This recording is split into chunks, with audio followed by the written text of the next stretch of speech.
Hello students, CUT के लिए मैंने एक वीडियो बनाया था 2024 सीयूटी यूजी के लिए। और यूजी 2024 में जो सीयूटी का एग्ज़ाम होने वाला है उसका मैंने वीडियो बनाया था कि क्या क्या पेपर होगा। उसमें से डोमेन पेपर की मैं बात करूं तो डोमेन पेपर में आज मैं आपको बिजनेस स्टडी की बात कर रहा हूं। जो लोग बीएसटी लेंगे, डोमेन डोमेन मतलब मेन पेपर जिसमें आप ऑनर्स करना चाहते हैं, जिसमें इन फ्यूचर आगे बढ़ना चाहते हैं, उसको डोमेन पेपर बोलते हैं। लैंग्वेज पेपर आपके लैंग्वेज टेस्टिंग के लिए होगा, वो आप हिंदी या इंग्लिश चुन सकते हैं। उसके भी पेपर्स का हम लोग वीडियो बना के बताएंगे कि कौन कौन से लैंग्वेज पेपर है, बट आप हिंदी इंग्लिश में से कोई एक चुनेंगे, क्योंकि ज़्यादातर हमारे जो वीडियो को देखने वाले लोग हैं वो आसपास के, उनका लैंग्वेज जनरली हिंदी या इंग्लिश है। अगर उनका कोई और लैंग्वेज है और उस क्राइटेरिया में वो लैंग्वेज दिया हुआ है तो वो आप अपना लैंग्वेज चुन सकते हैं। तो लैंग्वेज पेपर होगा। जनरल पेपर सब लोगों का एक है, तो जनरल पेपर का भी मैं सिलेबस दूंगा ताकि आपको पता चल सके कि जनरल पेपर में हम लोगों को पढ़ना क्या है। आज हम लोग डोमेन पेपर दे रहे हैं, और जो बच्चे कॉमर्स के हैं, जो भी स्टूडेंट कॉमर्स के हैं, उनके कॉमर्स में डोमेन पेपर में बिजनेस स्टडी एक पेपर होता है। ये हिंदी में है, हिंदी का सिलेबस अलग दिया है और इंग्लिश का सिलेबस अलग दिया है, मतलब इंग्लिश में अलग दिया है। तो बात वही है, बिजनेस स्टडीज़। ये जो पीडीएफ मैंने खोला है वो हिंदी का खोला है, वैसे मैं इंग्लिश का खोल लेता हूँ, ज़्यादा अच्छा रहेगा। इंग्लिश का पीडीएफ मैं खोल लेता हूँ तो आपके लिए आसान होगा। बीएसटी यही होगा, इंग्लिश में ही पीडीएफ है ना। बिजनेस स्टडी 305 पेपर नंबर है इसका। अब यहाँ देखिए, business study 305 syllabus for class 12, ये सीयूटी का सिलेबस है।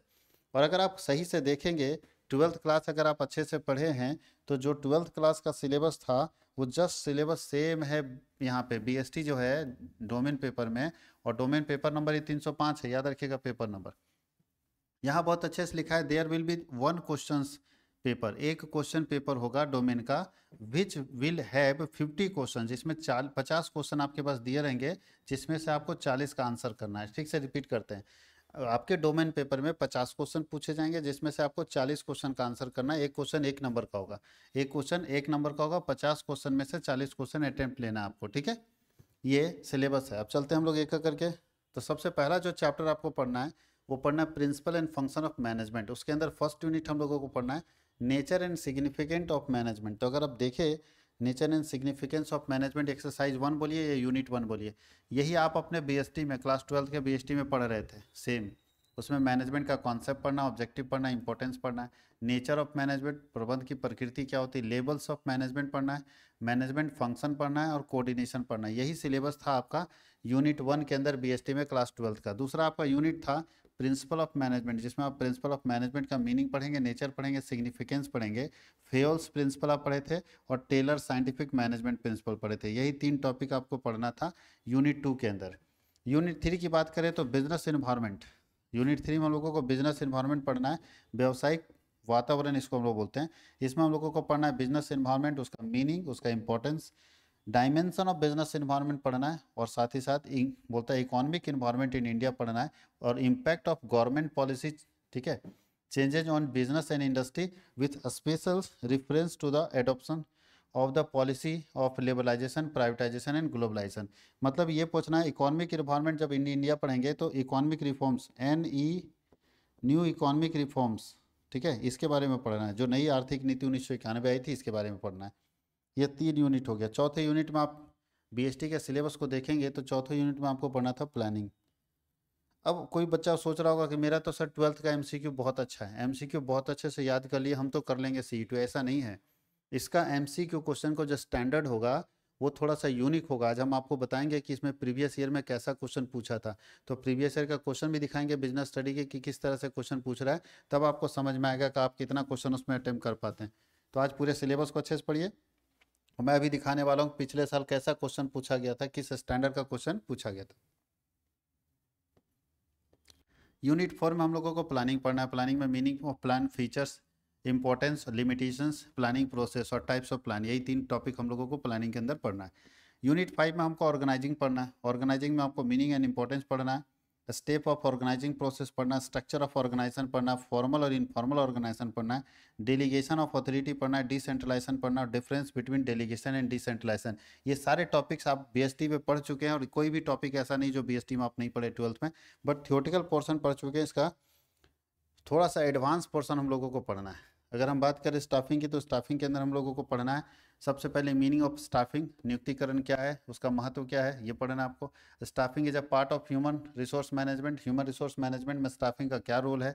और स्टेप इन स्टाफिंग प्रोसेस बोलता है कि नियुक्तिकरण प्रक्रिया में कौन कौन से चरण हैं, रिक्रूटमेंट भर्ती क्या होता है, सिलेक्शन क्या होता है, ट्रेनिंग एंड क्या होता है, डेवलपमेंट क्या होता है, ये आपको पढ़ना है इसके अंदर। अब हम लोग बात करते हैं यूनिट 7 की। यूनिट 7 में हम लोगों को पढ़ना है डायरेक्टिंग। डायरेक्टिंग यूनिट 7 निर्देशन इसको बोलते हैं। निर्देशन में उसका मीनिंग पढ़ना है, महत्व पढ़ना है, प्रिंसिपल पढ़ना है। एलिमेंट्स ऑफ डायरेक्शन में 4 एलिमेंट होते हैं। पहला सुपरविजन, दूसरा लीडरशिप, तीसरा कम्युनिकेशन और चौथा होता है, अच्छा मोटिवेशन यहाँ है। Supervision, motivation, leadership, communication, 4 element हमको पढ़ने हैं। उसका मीनिंग पढ़ना है, इंपॉर्टेंस पढ़ना है, वो हम लोगों को डिस्कस करना है इसमें। अगला यूनिट है हम लोगों का कंट्रोलिंग, यूनिट 8।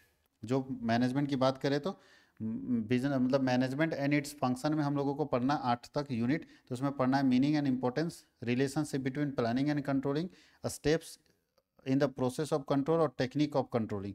यही हम लोगों को इसके अंदर पढ़ना है। ये पार्ट ए कंप्लीट हो गया। पार्ट बी में जो हम लोगों को पढ़ना है वो है business finance and marketing. Part B में हम लोगों को सिलेबस में पढ़ना है बिजनेस फाइनेंस एंड मार्केटिंग। तो बिजनेस फाइनेंस एंड मार्केटिंग में क्या क्या पढ़ना है वो चीज़ समझिए। बिजनेस फाइनेंस एंड मार्केटिंग में 2 पार्ट में बटा हुआ है। तो बिजनेस फाइनेंस से रिलेटेड 2 चैप्टर है और मार्केटिंग 1 चैप्टर है। सबसे पहले यूनिट 9 की बात करें तो बिजनेस फाइनेंस पढ़ना, और बिजनेस फाइनेंस में हम लोगों को बिजनेस फाइनेंस का मीनिंग पढ़ना है, जिसको बोलते हैं व्यावसायिक वित्त या वित्तीय नियोजन भी बोलते हैं। रोल पढ़ना, ऑब्जेक्टिव ऑफ फाइनेंशियल मैनेजमेंट पढ़ना है, इसको वित्तीय प्रबंध भी बोलते हैं। फाइनेंशियल प्लानिंग, वित्तीय नियोजन पढ़ना है, कैपिटल स्ट्रक्चर पढ़ना है, फिक्स एंड वर्किंग कैपिटल पढ़ना है। फाइनेंशियल मार्केट अगला यूनिट हम लोगों को पढ़ना है वित्तीय बाजार, और जिसमें आपको शेयर मार्केट पढ़ना है। तो इसमें से बोलता है फाइनेंशियल मार्केट में मनी मार्केट पढ़ना है, कैपिटल मार्केट पढ़ना है, डिफरेंस बिटवीन मनी मार्केट और कैपिटल मार्केट पढ़ना है, और स्टॉक एक्सचेंज पढ़ना है जिसके अंदर उसका मीनिंग और उसका फंक्शन देखना है। NSEI और OTCI पढ़ना है, ट्रेडिंग प्रोसेस पढ़ना है। Security and exchange board of India SEBI के बारे में पढ़ना है, उसका ऑब्जेक्टिव और उसका फंक्शन, सेबी क्या है, उसका उद्देश्य क्या है, उसका कार्य क्या है, ये आपको पढ़ना है।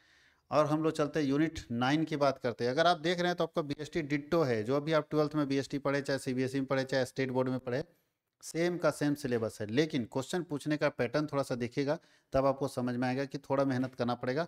जितना आसान यहाँ दिख रहा है उतना आसान है नहीं। मार्केटिंग का मीनिंग और फंक्शन पढ़ना है,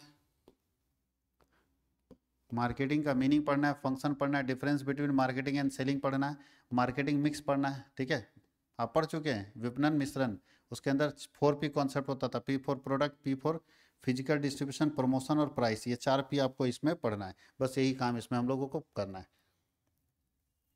अब हम सेकेंड लास्ट यूनिट की बात करें तो यहाँ पे कंज्यूमर प्रोटेक्शन।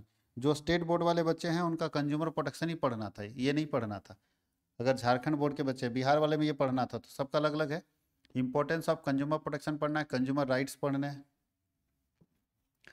कंज्यूमर रिस्पॉन्सिबिलिटी पढ़ना है, way of means of consumer protection पढ़ना है, और रोल ऑफ कंज्यूमर ऑर्गेनाइजेशन यानी NGO का क्या रोल है कंज्यूमर प्रोटेक्शन में, वो पढ़ना है। और लास्ट यूनिट एक और पढ़ना है, जो बहुत सारे बच्चे इसको नहीं भी पढ़े हैं, उनके सिलेबस में नहीं था, इंटरप्रेन्योरशिप डेवलपमेंट। इंटरप्रेन्योरशिप डेवलपमेंट का कॉन्सेप्ट पढ़ना है, फंक्शन पढ़ना है, और नीड पढ़ना है, और इंटरप्रेन्योरशिप का फीचर्स पढ़ना है, कॉम्पिटेंसीज पढ़ना है, और प्रोसेस ऑफ इंटरप्रेन्योरशिप डेवलपमेंट पढ़ लेना। इंटरप्रेन्योर वैल्यूज़ क्या होता है, एटीट्यूड क्या होता है, मोटिवेशन क्या होता है, ये आपको इसमें पढ़ना है। तो ये पूरा सिलेबस है आपका।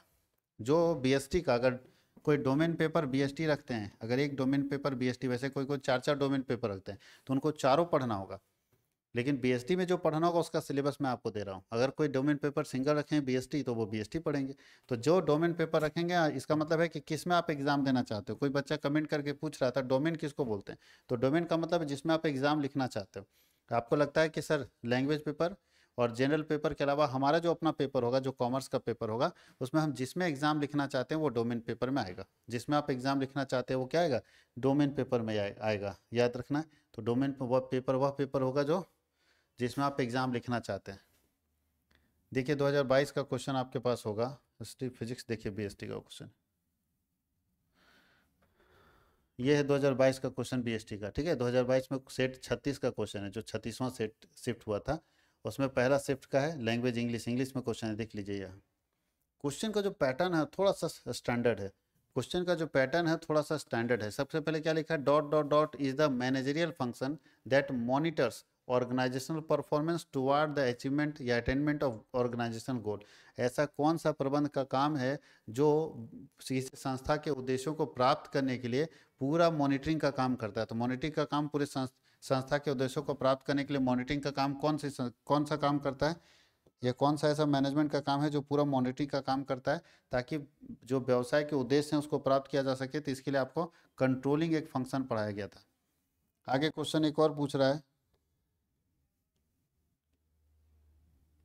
बोलता है is the scientific technique through which F.W. Taylor devise the concept of assembly line. बोलता है इसमें से कौन सा ऐसा कॉन्सेप्ट है जिसके जरिए F.W. टेलर ने असेंबली लाइन का कॉन्सेप्ट दिया, असेंबली लाइन को डिजाइन किया कि एक असेंबली लाइन होना चाहिए कि कैसे आप काम करोगे। तो उसके लिए क्या किया गया, असेंबली लाइन के लिए motion study, time study, method study और स्टैंडर्ड। तो मेथड स्टडी ऐसा था जहाँ पे असेंबली लाइन दिया गया कि किस तरह से काम होगा, कौन से मेथड्स को लगाओगे, उस मेथड स्टडी के जरिए आपको असेंबली लाइन दिया गया था। ऐसा बहुत सारा क्वेश्चन है जो थोड़ा सा यूनिक क्वेश्चन है, यहाँ पे थोड़ा सा यूनिक क्वेश्चन है।